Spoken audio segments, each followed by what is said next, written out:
صبح. سلام علیکم. صبح خیر شما. خوب درست تا خوب. زر شکر صبح. صبح روز خیلی تشکر می‌کنم.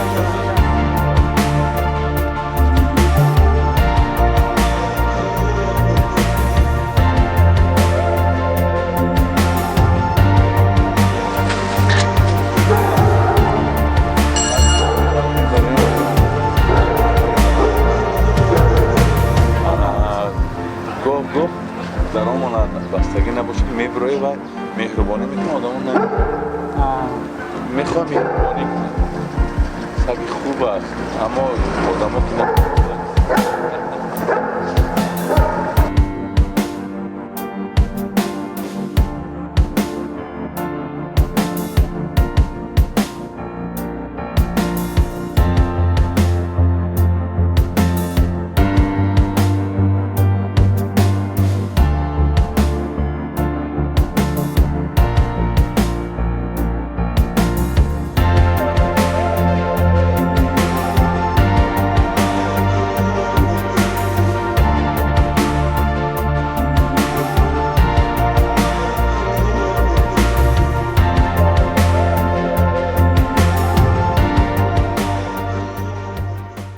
قربان صابر هنرمند شناخته تئاتر و سینمای تاجیک 60 سال مقدم 8 مارس سال 1961 چشم بر عالمی هستی گشوده است. او از زمره چند هنرمند است که در کسب خود صاحب استعداد و موفق است. هنوز در جوانی راه و جاده خود را یافته در کمالات عمر روش خاصی گذاشت که الکی پیروان خود را دارد. قربان صابر 60 ساله شد. بچه چی خیلی شدین؟ قربان صابر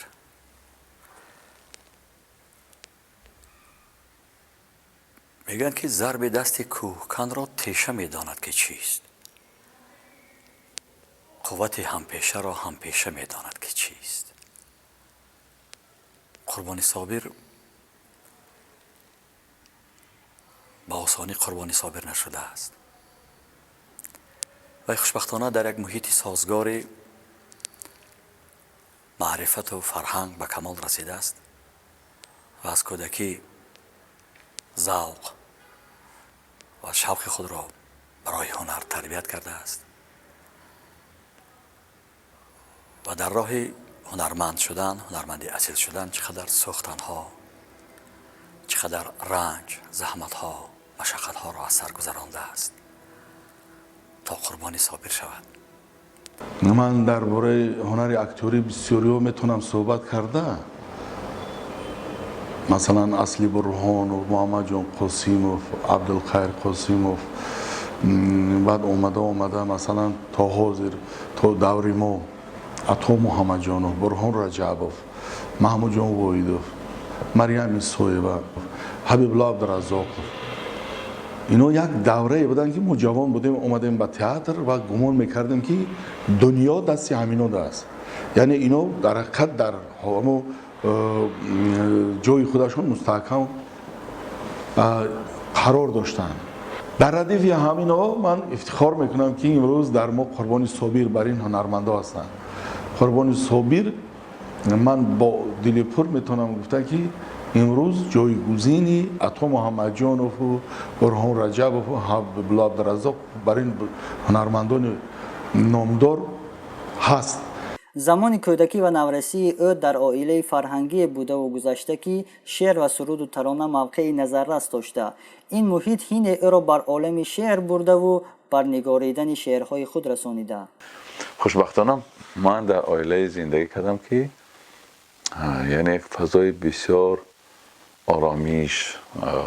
دوستی، رفاقت، یعنی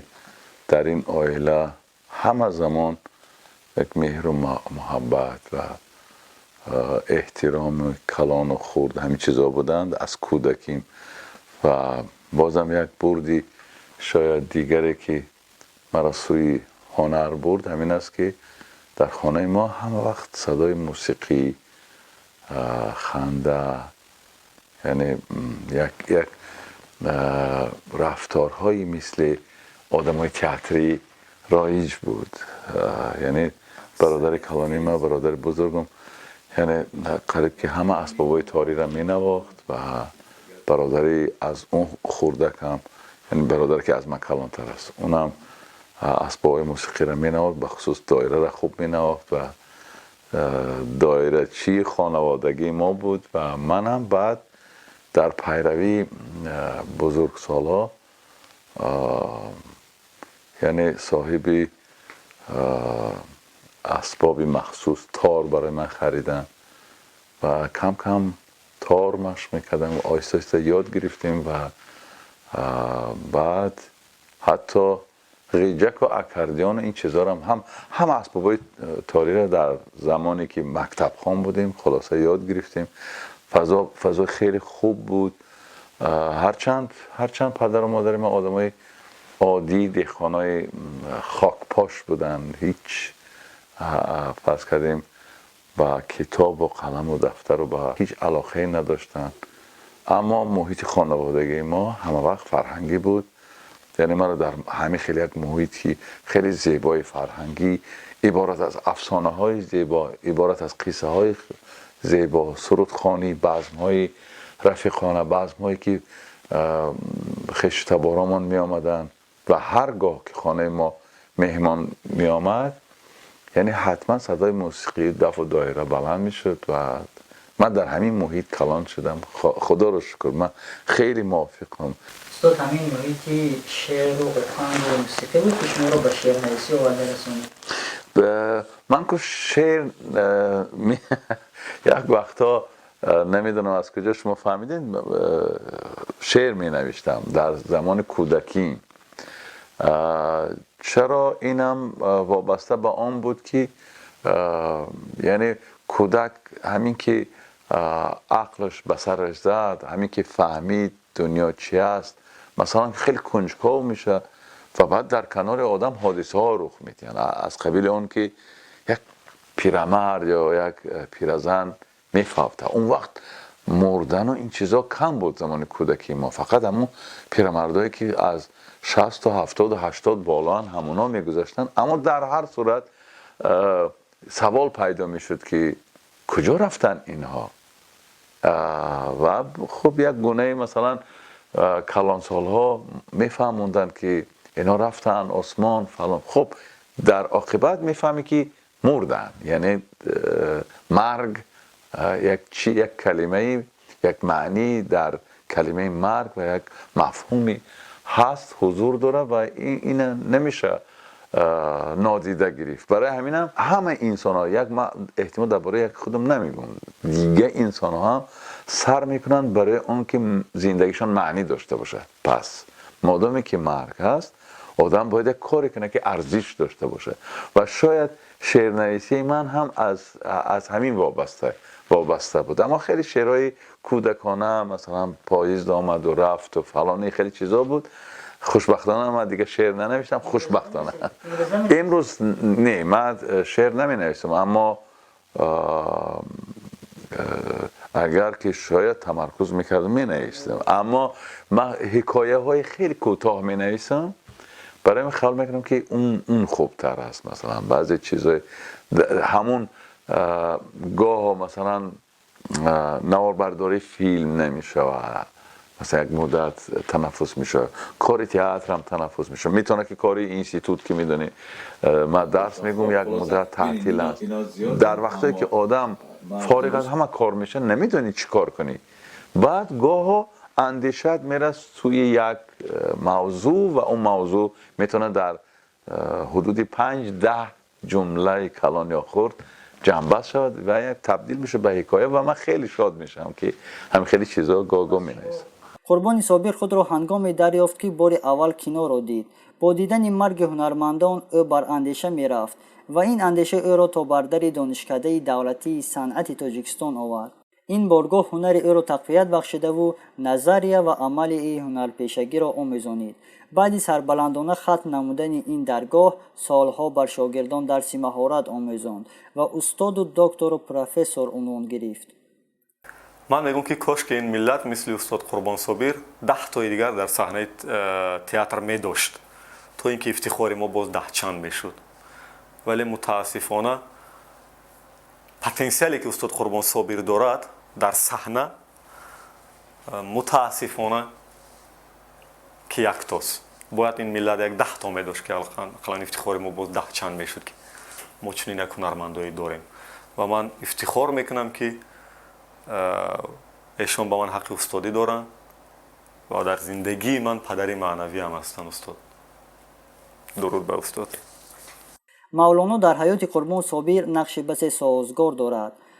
ӯ мепиндорад ки ҳамин маснавихонӣ ӯро бар шеъру ғазал пайванди зич дода заминаи барои қироати пурмазмуни шеър гузоштааст. خب یعنی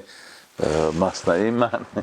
یکم که حالا مصنوی معنوی یعنی حکایه های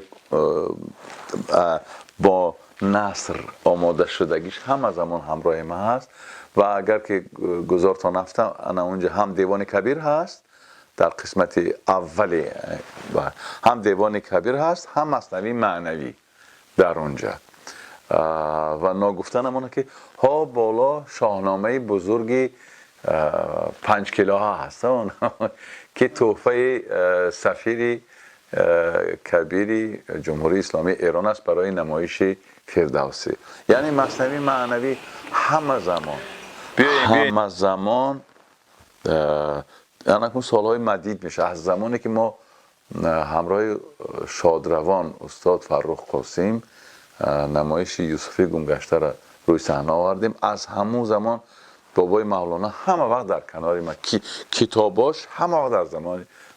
زمان در کنار من بوده است و من خوشبختانه نمیدونم چند نسلی بچه‌هایی که تمام کردن بچه‌هایی که در پیش من درس خواندن یعنی و من این سوم یا چهارم نسل است که هر درس برای بچه ها مثلا ما همین که درس انجام شد پیش از اون که خداحافظی کنیم یک حکایه اول دفتر یکم برای سمستری تقسیمات هم خیلی است 6 دفتر است مصنوی معنوی عبارت از 6 دفتر است و در 6 سمستر تقسیم میشه یعنی در کورس 3 آخر کورس 3 تمام میشه و خوشبخت ما یک چیزم اقدام خوبم پیش گرفتیم بچه‌ای که سال گذشته تمام کردن ما برای او گفتم که اگر شما میشمارین که یعنی همین درست است پس ببینیم من چی میگم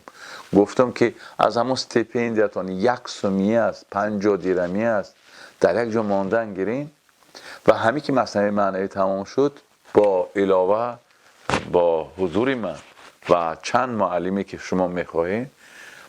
یک مرغ است نمیدونم یک چیزی را خون میکنیم به ارواح بابای مولانا و یک فاتحه میخونیم به روح ارواحش و گرد همیم یک صحبتی بازم از مصنوی صحبت میکنیم و سال گذشته بچه ها حتی رفتن از بازار بوز خریدن و در همین خانه در حولی ما یک معرکه بسیار عارفانه آراستیم که استادا مثلا محمد جان شادی بود عبدالمین شریف بود سهراب جنجالوف بود و من خب دیگه بعد قریب 17-18 نفر بچه استودنتا که ختم کردن اینستیتوت یعنی از مصنوی معنوی و از بابای مولانا ما همه وقت ارج میگذاریم ما همه وقت طرف داریم و همه زمان ما مثلا برای آن که برای بچه ها هر روز در درس قصه بیاری پس نمیتونی که نخوانی اینا همه وقت تکرار میکنی که مثلا چرا حکایه ها اگر همون جاهای اساسی زده منطقی اگر از یاد آدم برایه حکایه یک جای دیگه میرسه و معنی مصنوی میتونه گم شود برای همینم همه وقت من خودم در اجازت نمیتونم که مثلا یعنی ناتیار و نیم و نیم کالا این کار رو انجام بدیم برای این مصنوی معنوی همه وقت در کنار من بوده است مادر فرشته بود فقط بال و پر نداشت همین اولین بار من یعنی به طور عمومی وقتی قرائت شد به فکر بار اول در تلویزیون سینما بود یک برنامه همین گونه بهاری بود و من همونجا بار اول قرائت کردم و بعد اینقدر مشهور شد رفت دیگران میخواندن اما گپ سر این نیست که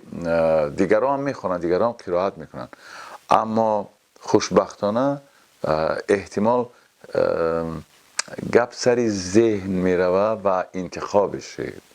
یعنی انتخابی که ها یک بازی هست که از مرکز به کناراش 10 هست تا یک، یعنی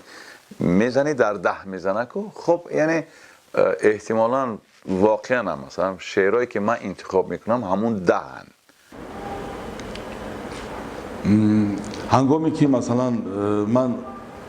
در تلویزیون کار میکردم، استاد قربان صابری را بیشتر دعوت میکردم که شعرخوانی کنند و همین شعر مادر فرشته بود که امروز در بین مردم مشهور است، از استاد آذر. چندین آوازخوان‌ها همین سرود مادر فرشته بوده خواندن، لیکن راست دیگه به من خاطر ملال خاطر یگان کس نبیاید، در خواندن استاد قربانی صابر همین شعر شنیدنی بود و بسیار در جای خودش، یعنی هست که مثلا همین خیلی شعر با طرز دکلاماسیا میخوانید، این تاثیرش دیگر است و سرود آهنگ قطعی میخوانید و دیگر تاثیر دارد. من گمان میکنم که تاثیر بیشتر در شعرخوانی قربانی صابر بود. برای همینم من در تلویزیون کار میکردم، اگر شما یاد داشته باشید بسیار در برنامه‌های صبحگاهی دعوت میکردم که شعرخوانی کنند. روزها فکری من این است و همه شب سخنم که چرا غافل از احوال دل خویشتنم. از کجا آمدم؟ آمدنم بهر چی بود؟ با کجا می روم آخر ننمایی وطنم. ماندم سخت عجب کس چی سبب ساخت مرا، یا چی بوده است مرا دعوی از این ساختنم. آنچه از عالمی علوی است من آن میگویم، رخت بربسته برانم که بدانجا فکنم. یا مرا بر دری جمخانه آن شه ببرید که خمار من از آنجاست همانجا شکنم. خنک آن روز که پرواز کنم تا بر دوست، به هوای سر و کویش پر و بال بزنم. کیست آن گوش که او می شنود آوازم، یا کدام است سخنی می کند در دهنم. کیست در دیده که از دیده برون می نگرد، یا چه شخصی است نگویی که منش پیرهنم. تا به تحقیق مرا منزل و ره ننمایی، یک دم آرام نگیرم نفس دم نزنم. می وصلش بچشان تا در زندان ابد، اثری عربده مستانه به هم در شکنم. نه به خود آمدم این روز که به خود باز روم، آن که آورد مرا باز برد تا وطنم.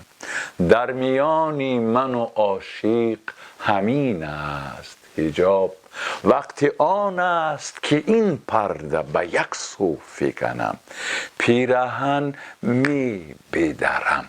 دم بدم از غایت شوق، که وجودم همه او گشت و من این پیرهنم. بیش از این قالب مردار چه کار است مرا، نیستم زاغ و زغن طوطی شیرین سخنم. مرغ باغ ملکوتم نیم از عالم خاک، چند روزی قفسی ساختند از بدنم. ای نسیمی سحری بوی وصالش به من آر، تا من از شوق قفس را همه در هم شکنم. تا من از شوق قفس را همه در هم شکنم. درود بر روح بابای مولانا. استاد، آغاز این قرائت پرمضمون شعر و انتخاب شعر از تئاتر اهورام باشد؟ بله، بله این ریتمی تخته وزنی عروض یعنی ادامه از همونجا سرچشمه از استاد فرخ قاسم سرچشمه میگیره این طرف میه و خوشبختانه در اوج جوانی در خروش به حدی مثلا زندگی در ایام جوانی یعنی استاد فرخ قاسم ما را با بابای مولانا روبرو کرد و بعد عاشق شعر بابای مولانا یک عمر و یعنی این دهر این چی میگن این اقیانوس شعر خوشبختانه از اونجا سرچشمه گرفت تا امروز دیگه ادامه می‌یابد. درود بر همون روزها. اگر در مورد تئاتر اهارون بگیم خواهیم نخواهیم مکتب اهارون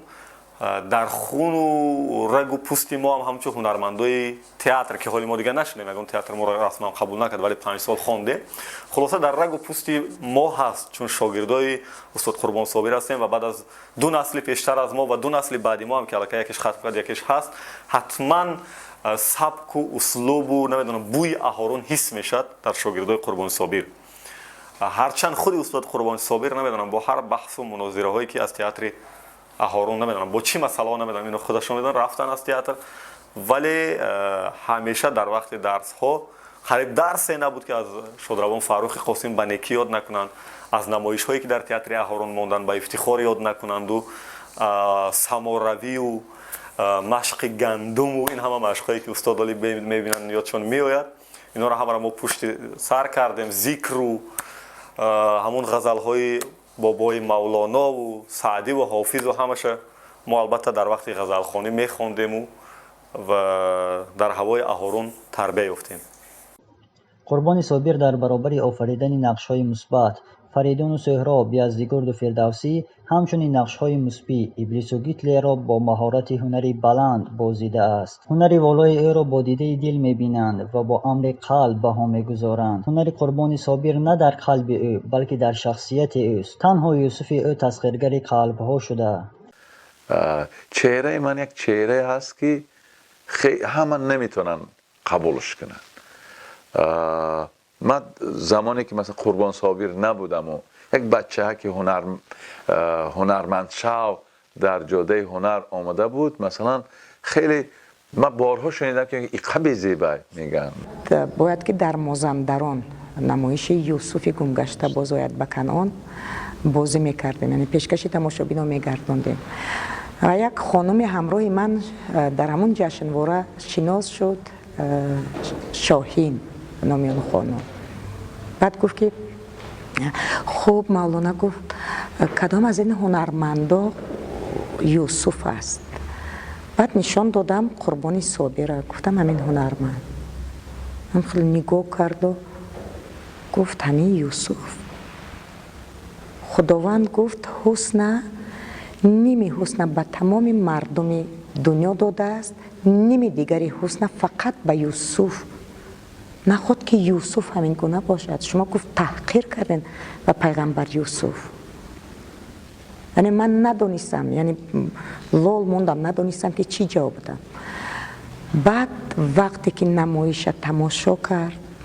بعد این نمایش آمد زار گریه میکند همون جلکی که قربانی صابر در تن داشت جلک از پایین گرفت میبوسد و دیدهاش در میماند گفت که هر گپ قربانی صابر از این خبرها از این گپا مثلا آگاه نبود گفت که آقا جان یوسف من گفت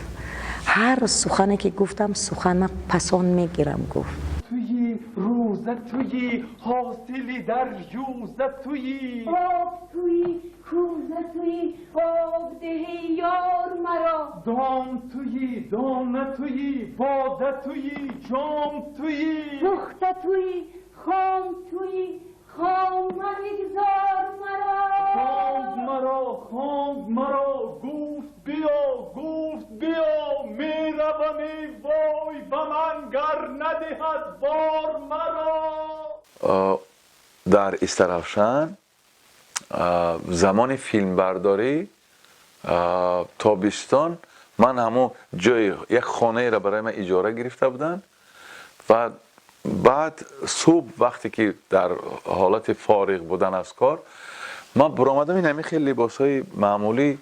و از بالکن 4 آشیانه اون طرف حولیا بودن و کسی از دور کدام بچه پسر بچه احتمال من شناخت و بعد بقیه خانواده شونه صدا کرد بعد آمدن بعد بسیاری شدن و احتمال همسایه هاشون هم پیدا شدن و با من کیمچه رد و بدل چیزی میگفتن خوبی سازی چی کار داری فلان فلان و بعد گفتن پایان فرا گفتن آیا امکان داره که پایان بینا و من وقتی پایان آمدم یک زنی که خیلی از من شاید چندین سال کلانتر بود 30 سال قطعی وقتی که کودکا سلام میکردن اون زن گفت اجازت بده گفت من یا آغوش شد کنم و این مادر من آغوش گرفت آدما حتی آدما خیشای نزدیکشون آغوش نمیگیرن اما این زن آغوش گرفت من و من یکی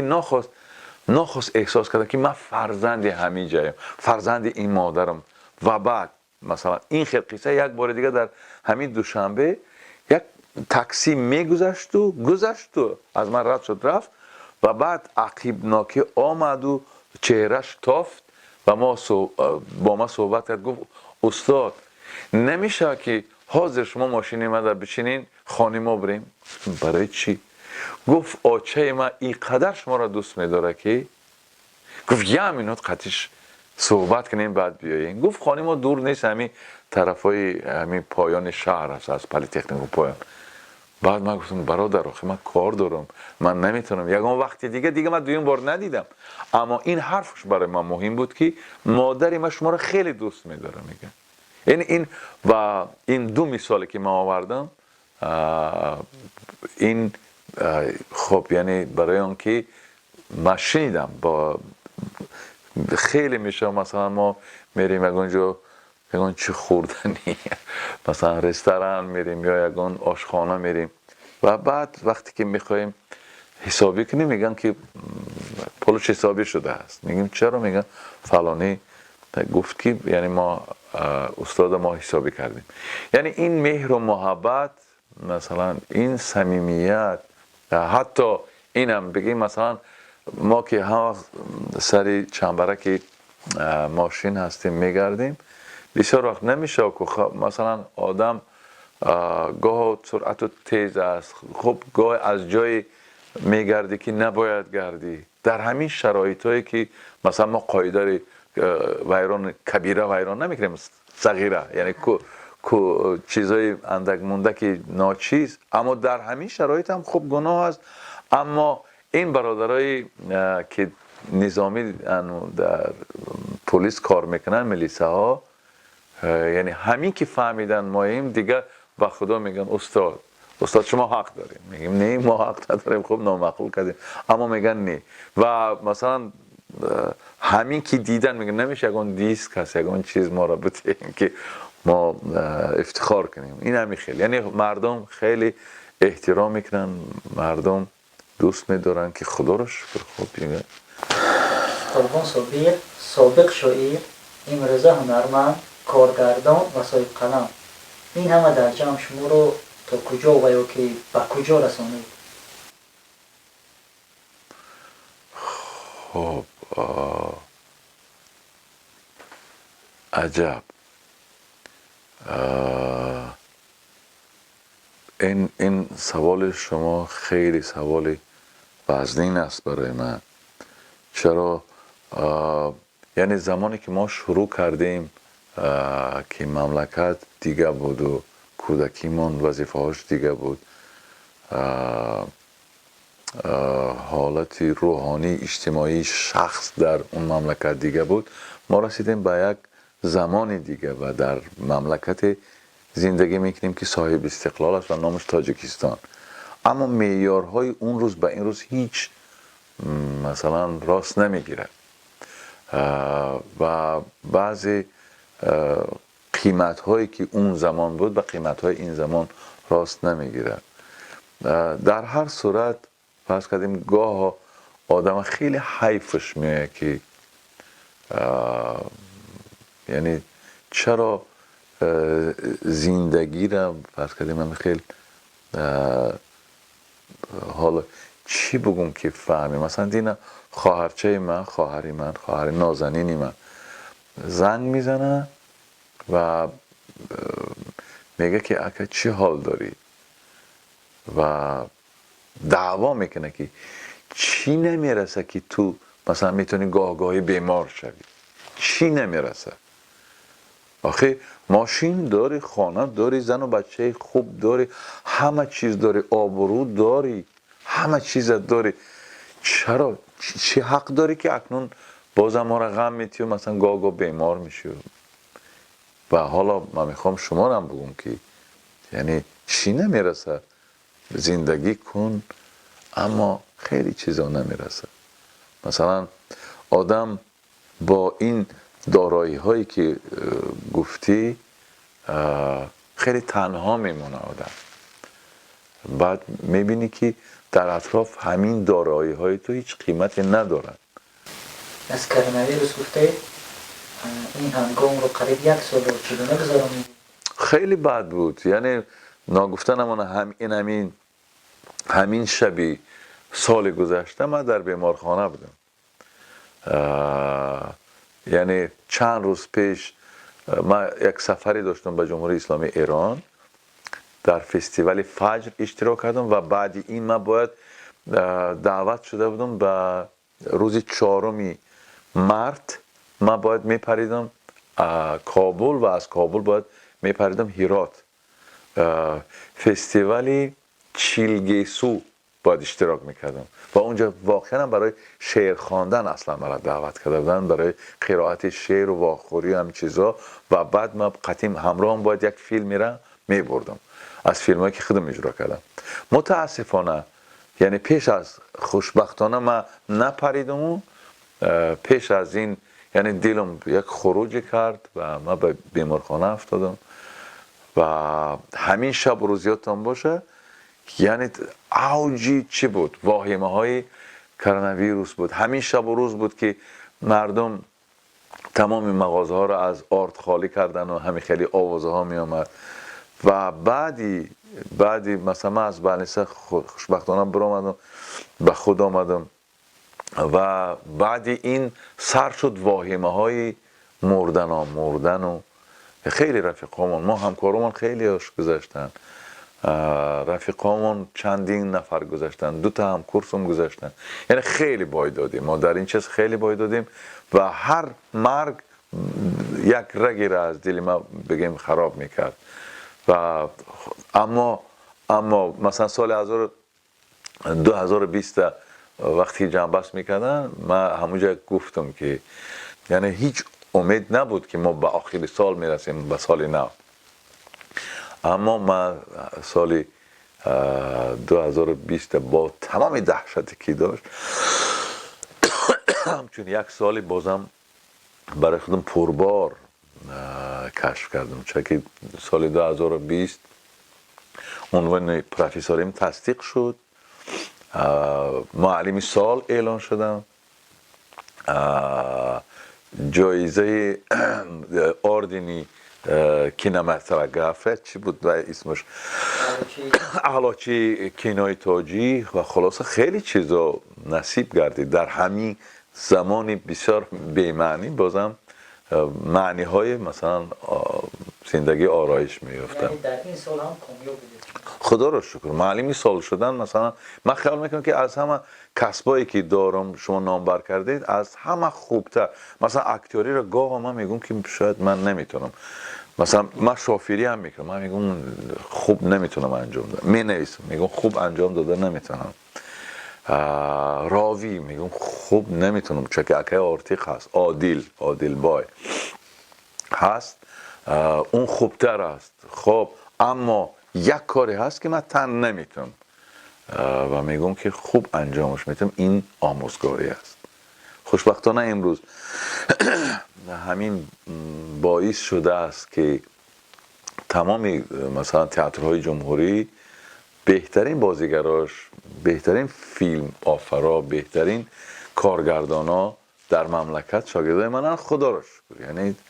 در این کار خیلی موفق شدم. اما بار اول من معلمی سال گرفتم که این ارج گذاشتن و زحمتی تقریبا 40 ساله من بود. خدا رو شکر، اینم مبارک. سه بهترین شاگردتون استاد که بودن؟ یکیش خورشید مصطفایف، یکیش مولانا نجمی دینه و میانی یکی دیگرش خیلی مثلا اینجا 5 تا 4 تا هست. و میتونیم بگیم که فرض کردیم سهراب جنجالوف میتونه باشه، قمردین میرزایف میتونه باشه، زرینه بدالова میتونه باشه، محیدین مظفر میتونه باشه. خب خلاصه ببینین اینا زیادن، اما من درست گفتم که از همه بهترینشان مصطفایف است، خورشید و مولانا نجمی دینه. سه ماش از بین چند کس که انتخاب؟ خب یعنی بیا اینا انتخاب نکنیم، چون که اینا خیلی خدمت دارن، سهم دارن و بچهای حالی جوان هستن که اینا باید احتیاط شدن که اینا میگذرن از بچه ها باید جاهاشون مستحکم نگه دارن. خلاصه این چی است؟ دیپلم برای نمایش مرگ یزدگیر.